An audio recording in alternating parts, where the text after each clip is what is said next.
अगर आपके पास किसी ऐसी युवती की किस्मत बदलने के लिए सिर्फ 60 सेकंड हों जो तमाम परंपराओं के खिलाफ सपने देखती है, तो आप क्या करेंगे? चैनल को सब्सक्राइब करें, लाइक करें और इस अद्भुत कहानी को शेयर करें जो आपको भावुक कर देगी।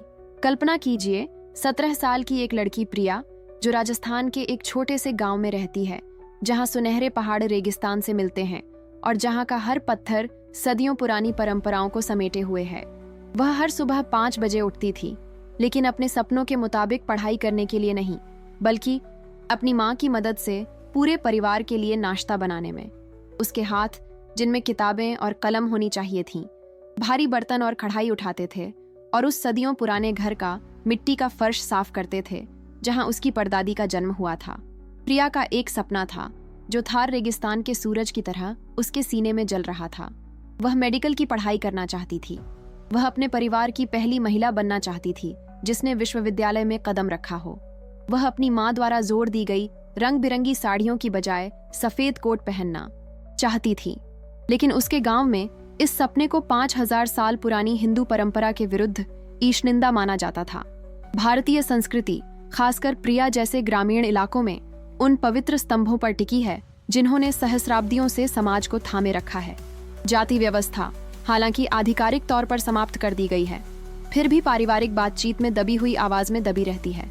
महिलाओं को देवी के रूप में पूजा जाता है, लेकिन विडंबना यह है कि उनसे पूर्व निर्धारित मार्गों पर चलने की अपेक्षा की जाती थी।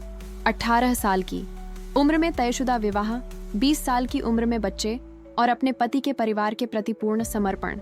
धर्म, पवित्र कर्तव्य यह निर्धारित करता था कि प्रत्येक व्यक्ति अपने पिछले जन्मों द्वारा निर्धारित एक विशिष्ट उद्देश्य के साथ पैदा होता है, और इस पर सवाल उठाना स्वयं देवताओं पर सवाल उठाने के समान था। प्रिया के पिता रवि एक भले इंसान थे, लेकिन अपनी ही मान्यताओं के कैदी थे। वे स्थानीय बाजार में मसालों का व्यापार करते थे, जहां केसर, इलायची और दालचीनी की खुशबू गर्म हवा में तैरती रहती थी। हर सुबह वे प्रिया को देखते और उसे एक बुद्धिमान युवती के रूप में देखते, लेकिन वे अपनी परवरिश की सीमाओं से आगे कुछ नहीं देख पाते थे। वे बार बार कहते थे, बेटियां पढ़ने के लिए नहीं, शादी करने के लिए होती हैं। प्रिया की मां सुनीता ने दशकों पहले ही अपने सपनों को छोड़ दिया था। स्कूल में वह गणित में बहुत अच्छी थीं, लेकिन 16 साल की उम्र में उनकी शादी रवि से तय हो गई और उन्होंने फिर कभी व्यंजनों या प्रार्थनाओं के अलावा किसी किताब को हाथ नहीं लगाया।